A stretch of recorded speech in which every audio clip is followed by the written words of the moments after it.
Trundle kind of from the bot lane for a while, but I am concerned about the top lane. Again, in isolation, Corki into Renekton is good for Corki.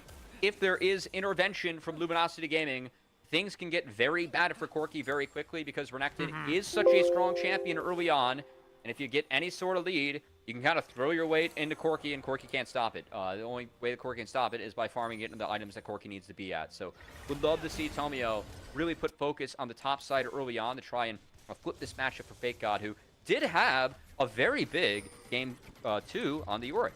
And I love this from Tomio. He is going for He's here early. a very There's early no way, showing onto the top side. TF Blade was trying to get the crash into Fake God's tower, but doesn't have enough time to get out alive and knows that there's no chance in burning a flash. It's first blood going over to Tomio's Trundle in game 3. I mean, I love that timer from Tomio. I just don't think that there's any way that you expect a 3-camp level 2 jungler to be in your lane. And if you're a smart player, you would understand that in order to get level 3 there, Tomio would have had actually taken the Krugs and not the red buff, given the camps that he took in order to get level 3. So being level 2 with red buff, but knowing that that was enough to actually make the play, and then being able to get in and take this side of the map from the Ivern because you have such a big top lane advantage now, this is so good from Luminosity Gaming and just breaking the game plan that they need to break from Conviction if they want to make sure that this Corki stays useless and they get this Renekton going. Oh no, and TF Blade TP'd back to the top side, and the wave still wasn't broken on the freeze, and now TF Blade is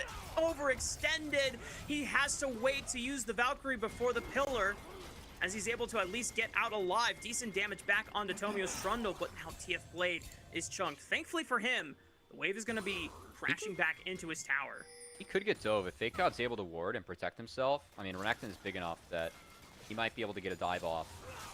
As we do see TF Blade, he was up in the lane. Fake God has to burn his flash to make sure he doesn't go down. But Tomio with the red buff applied and Belk down. Flash does not get you out of a Trundle gank there. I fear that you get chased down by the troll. So TF Blade going to keep his flash, but Tomio takes the kill. And Luminosity Gaming again. That early game plan will be set up and talked about. They were able to break it. And guess what? Tomio even going to spot Perry on this side. And if you fight an Ivern like this is dangerous for Perry. He has the help of Evolve behind him. That's really the best way he can play out.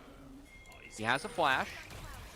He's got stun actually collapsing first, but also Zazel is making his way over to the top side river. And in the end, looks like our collision course diffuses a little bit. I thought we were about to get a bloodbath here on the top side river, but it all ends up in Perry now being able to get first roam onto the top side. Fake God has to get aggressive and force TF Blade off the wave, knowing that he's about to get ganked by this Ivern. He's forced the flash out of TF Blade's Corki, but now he's in a world of trouble unless he can get his cooldowns back up off time. But Perry is able to lock him down with the root collar, and TF Blade is gifted his first kill of the game. Very good answer from Perry. TF Blade, I think he might have been able to find a kill if he had enough fury to empower the W. He was able to get on TF Blade, but it's not close. As the root connects, the kill connects, and things get evened up. Up in the top lane is that's cool! He went for the dash in! Well, Viper wasn't expecting that much damage to come out of Tactical Zeri that early on, but the execute and the I guess I didn't even see if it was the empowered auto attack. It was just it was a love tap from the empowered auto